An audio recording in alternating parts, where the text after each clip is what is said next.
In politics, you're either on message or you are losing. Let's get to it.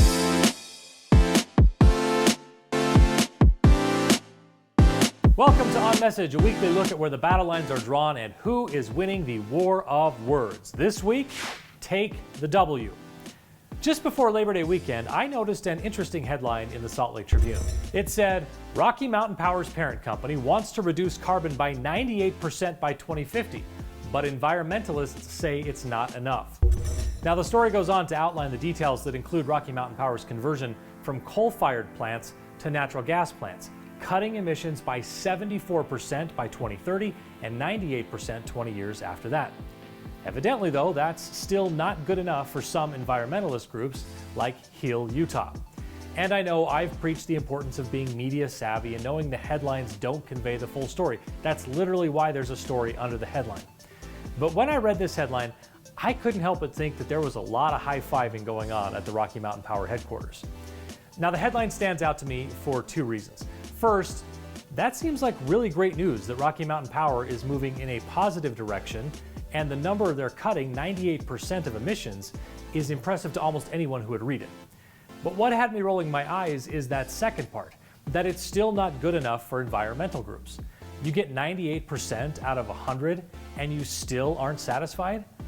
So not only does Rocky Mountain Power get the great headline about its emissions reduction, it gets a freebie showing that nothing is good enough for its tormentors. It reminds me of this scene from Austin Powers' Goldmember. Would you like a schmoke and a pancake? A what? A schmoke and a pancake. You know, flapjack and a cigarette? All right. Cigar and a waffle? No. Pipe and a crepe? No. Bong and a blintz? No.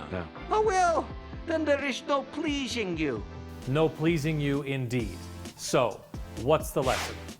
Look, I get it. It's tough to fight a battle against an adversary and then congratulate them when they do something right, something you want them to do.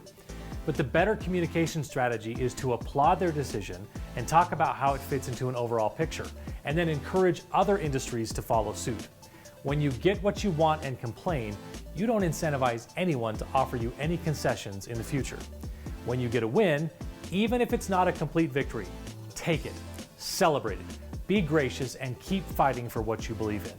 If you reward good behavior with criticism, you lose credibility by not recognizing the good everyone else can clearly see. That's it for this week. More On Message in the next issue of the Utah Political Underground. Make sure you visit the site and sign up for our weekly email update. You can find more On Message videos, in-depth Utah political stories and analysis, plus podcasts and so much more at utahpoliticalunderground.com.